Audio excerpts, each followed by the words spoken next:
फलटण विधानसभा मतदारसंघात पिंपोडेच्या परिसरामध्ये आलो होतो। तिथे मी एक शेतकरी मेळावा घेतला। साधारण गेले 100 दिवसामध्ये आम्ही काय कामगिरी केली आणि काय आम्ही पुढे करू पाहतोय, पाण्याचे प्रश्न असतील, इतर काही महत्त्वाचे प्रश्न असतील, त्याबद्दल राज्याची काय भूमिका आहे ते सगळं मी इथल्या शेतकरी मेळाव्याच्या निमित्तानं सांगण्याचं काम केलं। तिथून नंतर आता रवींद्र बेडके साहेबांचा 81वा त्या ठिकाणी आपण गौरव समारंभ केलेला होता। त्या कार्यक्रमात मी तुमच्या समोरच उपस्थित आहे आणि इथून मी पुढं उदय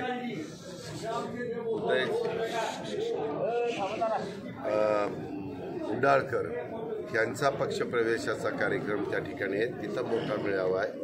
अशा पद्धतीच्या या दिवसभराच्या कार्यक्रमाच्या करता मी आपले अग्रनाबांना सांगितलेलं होतं की तुम्ही दिवसभरात कुठले कुठले कार्यक्रम घ्यायचे ते ठरवा। बँकेनी पण बँक आज देशामध्ये जिल्हा मध्यवर्ती सहकारी बँकांच्यामध्ये एक अग्रगण्य बँक म्हणून सातारा जिल्हा मध्यवर्ती सहकारी बँकेची ही परंपरा ही आपल्या खासदार नितीन पाटलांनी पण त्या ठिकाणी चालू ठेवलेली आहे। त्या गोष्टीचं मनापासूनचं आणि त्यांच्या बोर्डाने त्या गोष्टीचं मनापासूनचं समाधान अनिल देसाई वाईस चेअरमन असतील, बाकीचं सगळं त्यांचं बोर्ड असेल, अनेक दिग्गज मान्यवर त्याच्यात आहे, सगळे मिळून चालवतात। त्याही गोष्टीचा एक मी समाधान व्यक्त केलेलं आहे।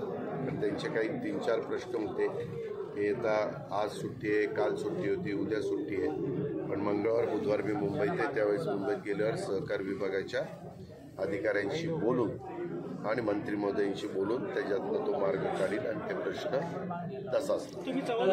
आज दोन्ही ठाकरे एकत्र येण्याच्या दृष्टीनं काही चर्चा झाल्या, काही दोघांनी या प्रस्तावाला काही अटी शर्तींवर कबुली असल्याचं जाहीर करण्यात मला एक कळत नाही पत्रकार मित्रांनो, ते एका कुटुंबातले एका परिवारातले, त्यांनी त्यांच्या संदर्भात काय करावं हा त्यांचा अंतर्गत प्रश्न आहे, त्याच्यात आपण नाक खुपसायचं काय कारण? पण यातून मुंबईतलं राजकारण बदलण्याची शक्यता, तुम्हाला काय अडचण काय, यातून तुम्हाला काय त्रास होणार आहे? महाविकास आघाडीला त्रास होऊ शकणार नाही का? मी आपल्याला सगळ्यांना सांगतो, प्रत्येकाला वेगवेगळ्या निर्णय घेण्याचा पूर्णपणे अधिकार आहे। आता हा अधिकार असताना पुढे मनसेचे प्रमुख म्हणून राज ठाकरे स्वतः काम करतात आणि त्या बाबतीमध्ये शिवसेना उभाटाचे प्रमुख या नात्याने स्वतः उद्धव ठाकरे साहेब काम करतात। त्याच्यावर त्यांनी त्यांच्या 2 पक्षाच्या संदर्भामध्ये काय भूमिका घ्यावी हा 100% त्यांचा तो अंतर्गत प्रश्न आहे। आणि काही वर्गाला जे शिवसेना आणि मनसे दोघांनाही त्या दोन्ही पक्षात ज्यांना आपलेसे वाटतात त्याच्यातला जो घटक आहे त्या लोकांना वाटतं की या दोघांनी एकत्र यावं, परंतु आपण त्यांनी एकत्र यावं का न यावं हे आम्ही कुठल्या राजकीय पक्षांनी काही सांगण्याचं काही कारण नाही। माझं त्याबद्दल एवढंच आहे, प्रत्येकाने आपल्या सद्विवेक बुद्धीला स्मरून जे त्यांना योग्य वाटत असेल त्यांनी तो निर्णय घ्यावा। दादा, जिल्हा बँकेची भरती 4 महिने झालं थांबलेली आहे। कुठली जिल्हा बँकेची, सातारा जिल्हा मध्यवर्ती बँकेची भरती आहे, 4 महिने झाले परीक्षा होऊन सुद्धा, जरा तुम्ही त्याला मार्गदर्शन करा। नाही, मार्गदर्शन नाही, यामध्ये सहकार विभागाला त्यांनी बोललं पाहिजे, कारण सहकार विभागाने काही एजन्सी ठरवलेली आहे की तुम्ही कुठल्या एजन्सीकडनं परीक्षा घ्यावी, अशा पद्धतीनं त्यांचं मला वाटतं MKCL आहे, त्याच्यामध्ये नंतर राष्ट्रीयकृत बँकांची परीक्षा घेणारी जी इन्स्टिट्यूट आहे मला वाटतं तिचं एक नाव आहे, असं काहींचं नाव त्याच्यामध्ये आहे। कारण एक आपण बघतो कुठल्याही बँकिंग क्षेत्रामध्ये नोकर भरती होत असताना बऱ्याचदा आरोप प्रत्यारोप वशिलेबाजी अमुक तमुक असं ते घडतं। वास्तविक इथं अनेक राजकीय पक्षाचं काम करणारे पण बँकेमध्ये बँकेचं हित लक्षामध्ये घेणारे असे मान्यवर आहेत। ते काही जण महत्त्वाच्या पदांवर पण आहेत, काही मंत्री पण आहेत, काही खासदार पण आहेत, काही आमदार पण आहेत। त्याच्यावर त्यांना जर कुठं अडचण असेल तर मी मदत करायला मी 100 वेळा महाराष्ट्राला सांगितलं आहे की मी कामाचा माणूस आहे, जेवढं काही सकारात्मक लोकांच्या भल्याचं काम करता येईल तेवढं काम करण्याच्या करता मी माझा जास्तीत जास्त वेळ सकाळपासून रात्री उशिरापर्यंत देण्याचा प्रयत्न त्या ठिकाणी करतो आणि मला काम करायला आवडतं. लोकांनी, लाडक्या बहिणींनी आम्हाला प्रचंड पाठबळ दिलेलं आहे आणि त्याच्यामुळं आम्ही काम करत राहणार. लोकांचे प्रश्न जितके काही मार्गी लावता येतील ते मार्गी लावण्याचा मनापासूनचा प्रयत्न. सर, एकनाथ शिंदे साहेब आता सध्या दरे गावात आहेत, काय नाराजीतून आले आहेत की काय? अरे मला इथं विचारण्यापेक्षा तिथं जा आणि तिथं विचारणं त्यांना. मला काय हे अजिबात खोटं आहे. मी एकनाथराव शिंदे साहेब आणि आपले देवेंद्रजी आणि सेंट्रलचे मिनिस्टर हवाई उड्डाण मंत्री नायडू साहेब आणि राज्यमंत्री मोहोळ साहेब, आम्ही सगळे 5 लोक अमरावतीच्या विमानतळाला डोमेस्टिक फ्लाईट सुरू केली त्यावेळेस तिथं होतो. आम्ही जाताना एकत्रच गेलो. येताना एकनाथराव म्हणले की मी मुंबईला चाललो.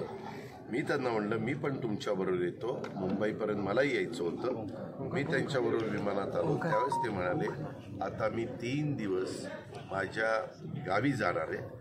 त्यांना शेती करायला, गावातलं जे वातावरण आहे त्यांचं एक स्वप्न आहे की नवं महाबळेश्वर बसवायचं. मागं पण तुम्हाला आठवत असेल नवी परंतु त्यावेळेस वेगवेगळ्या पर्यावरणाच्या वगैरे असे बरेचसे काही प्रश्न निर्माण झाले होते. आता तिथं त्यांना नवं महाबळेश्वर बसवायचं आहे. त्यांनी शेती पण मध्ये लक्ष घातलेलं आहे आणि त्यांना गावाकडं आल्यानंतर, प्रत्येकाला आपल्या गावाकडं आल्यानंतर एक जरा समाधान वाटत असतं. तशा पद्धतीनं त्यांना वाटतं आणि ते मुद्दाम, नाहीतरी शुक्रवार, शनिवार, रविवार 3 दिवस सुट्ट्या होत्या का नव्हत्या, मंत्रालयात तसं काम नव्हतं. त्यामुळं आपल्या ज्या गावात आपल्या वडिलांनी, आपल्या वंशजांनी शेतीवाडी केली, आपलं मूळ तिथं गाव आहे, या गावामध्ये येऊन काही त्यांना शांतपणे काही गोष्टीचा विचार करता येतो. काही महत्त्वाच्या लोकांना जर तिथं बोलून त्यांना चर्चा करायची असेल, पक्षवाढीच्या संदर्भात असतील, राज्याचे प्रश्न सोडवण्याच्या संदर्भात असतील किंवा आणखीन काही त्यांच्या मनात जे काही असेल त्याबद्दलची चर्चा करता येते. म्हणून त्या सांगतानाच मी 3 दिवस तिकडे चाललेलो आहे असं सांगून आलेले आहे. सातारा जिल्ह्याला आतापर्यंत 4 मंत्रिपद इतिहासात मिळाले. AI टेक्नॉलॉजीच्या बद्दल तुम्ही सांगितली माहिती. आता रिसेंटच स्वर्गीय बाळासाहेब ठाकरेंच्या आवाजात एक क्लिप व्हायरल झाली नाशिकला, ज्याच्यामध्ये महाविकास आघाडीने किंवा युतीवर मोठ्या प्रमाणात टीका केली आहे. एकनाथ शिंदेच्या बंडावर टीका केली आहे. मी ऐकाय ना, तुम्हाला एक माहिती का, हे आता आर्टिफिशियल इंटेलिजन्स म्हणजे कृत्रिम बुद्धिमत्ता, AI शॉर्ट फॉर्म, ह्याचा वापर झाल्यानंतर ह्या गोष्टी येणारच आहेत. त्याचा मी आत्ताच भाषणात उल्लेख केला. परंतु जनतेला माहिती ना की हिंदू हृदय सम्राट बाळासाहेब कधी आपल्यातनं निघून गेले. आता ही नवीन टेक्नॉलॉजीचा वापर हे सगळेच वेगवेगळ्या पद्धतीनं, त्या मग कितीतरी जण वेगळ्या राजकीय काही पक्षात गेले की मागचे काही बोलणं त्यांचं, ते ज्यावेळेस कुठल्या पक्षात होते त्यावेळेस त्यांनी कुणावर टीका केलेली असते ते दाखवत बसतात. पण लोकांना माहिती आहे की त्यावेळेस ते त्यांची विचारधारा वेगळी होती, त्यांचा पक्ष वेगळा होता, त्यांचा नेता वेगळा होता, त्यांची भूमिका वेगळी होती. त्यावेळेस त्यांनी, आजच्या घडीला ती व्यक्ती काय करते त्याला महत्त्व आहे.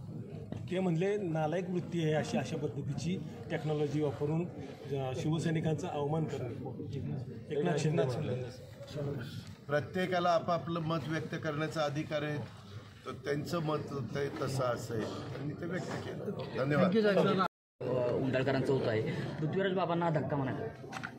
हा कुणाला धक्का नसतो बाबा, प्रत्येकजण आपापल्या पद्धतीने काम करत असतो. पृथ्वीराज बाबांनी पण एकेकाळी त्यांचे वडील आनंदराव चव्हाण आणि आई प्रेमला काकू चव्हाण यांनी पण त्या काळामध्ये महत्त्वाच्या पदांवर काम केलेलं आपण सगळ्यांनी बघितलं, महत्त्वाची पदं भूषवलेली आपण सगळ्यांनी बघितलं. आणि त्याच्यानंतरच्या काळामध्ये पण सेंट्रलमध्ये पृथ्वीराज बाबांनी काम केलं, PM ऑफिसला काम केलं, राज्याचे मुख्यमंत्री म्हणून 4 वर्ष काम केलं, त्यांना पण त्या ठिकाणी संधी मिळाली. आता जसं जसं चक्र फिरत असतं तसं काळानुरूप नवे कार्यकर्ते पण पुढे यायचा प्रयत्न करत असतात. वडीलधारी जुने कार्यकर्ते थोडेसे बाजूला होण्याचा प्रयत्न करत असतात. जर ते नाही बाजूला झाले तर मतदार त्याबद्दलचा निर्णय देत असतात। ही प्रक्रिया सातत्याने चालू असते आणि ती आत्ता चालू आहे आणि त्याच्यामध्ये खरं तर विलास काकांच्या बरोबर आम्ही पण काम केलेलं आहे। त्यांचे आजोबा थोर स्वातंत्र्य सेनानी होते, आपल्याला सगळ्यांना माहिती आहे, आणि त्याच्यामुळं त्या घराण्यात मुळातच राजकीय वारसा उदय सिंगांची ते मला वाटतं तिसरी पिढी तसा विचार केला तर त्याच्यामुळं साधारण त्यांच्या ज्या अपेक्षा आहेत, आम्हाला ज्या पद्धतीनं काम करावंसं वाटतं त्याच विचार त्यांचा पण आहे। त्याच्यामुळे आमची थोडंसं हे वेव जुळल्या आणि त्याच्यात आम्ही निर्णय घेतला की आपण एकत्र काम करू। काय मला माहित नाही, मी माहिती घेतली कार्यक्रमात स्वतः पण नव्हते स्टेजवरच्या त्यावेळेस त्यांनी मला काल फोन करून सांगितलं त्यांच्या पत्नींची तब्येत ही नरम आहे, त्याकरता त्यांना दवाखान्यात त्यांना न्यायचं होतं, त्याच्यामुळं मी आजच्या कार्यक्रमाला येणार नाही असं त्यांनी मला कालच कळवलं। संयोजकांनी स्टेजवर बॅनरवर सुद्धा फोटो टाकले नव्हते असं मी असं हे कुणाचे फोटो काय फोटो, आम्ही राष्ट्रवादी काँग्रेस पक्षाची भूमिका मांडतो। पत्रकार मित्रांनो, मी आत्ता एवढा वेळ भाषण केलं, इतकं समजून सांगितलं, तुम्ही कुठंतरी अरे तुमच्याच पक्षातले नाही, माझ्या पक्षाची काळजी तुम्ही करू नका, मी खंबीर आहे, मी मजबूत आहे, तुम्ही अजिबात तुम्ही तुमच्या पत्रकारितेची काळजी घ्या। आणि जे जुने पत्रकार आता रवींद्रजींचा गौरव करत असताना मी काही गोष्टी सांगितल्या, अशा वडीलधाऱ्यांचा आदर्श त्या ठिकाणी घ्या। तुमची राष्ट्रवादी वाढली पाहिजे, ते आम्ही वाढू का, जनतेचा पाठिंबा असेल तर निश्चितपणे आमची राष्ट्रवादी वाढेल। लोकसभेला आम्ही एका खासदारावर थांबलो होतो, त्याच्यानंतर विधानसभेला आम्ही 41 पर्यंत पोहोचलो, आम्ही संख्येने पण कमी जागा लढवलेल्या होत्या।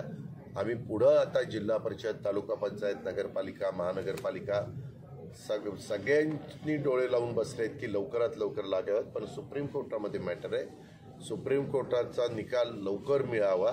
आणि गेले 3 वर्ष स्थानिक स्वराज्य संस्थांचं प्रतिनिधित्व करण्यापासून कार्यकर्ता वंचित राहिलेला आहे। त्या कार्यकर्त्यालाही वाटतं की मला कुठेतरी संधी मिळाली पाहिजे, त्याच्या मनामध्ये काही करून दाखवण्याची जिद्द आहे, त्याचं काही स्वप्न आहे, त्याला काही व्हिजन आहे।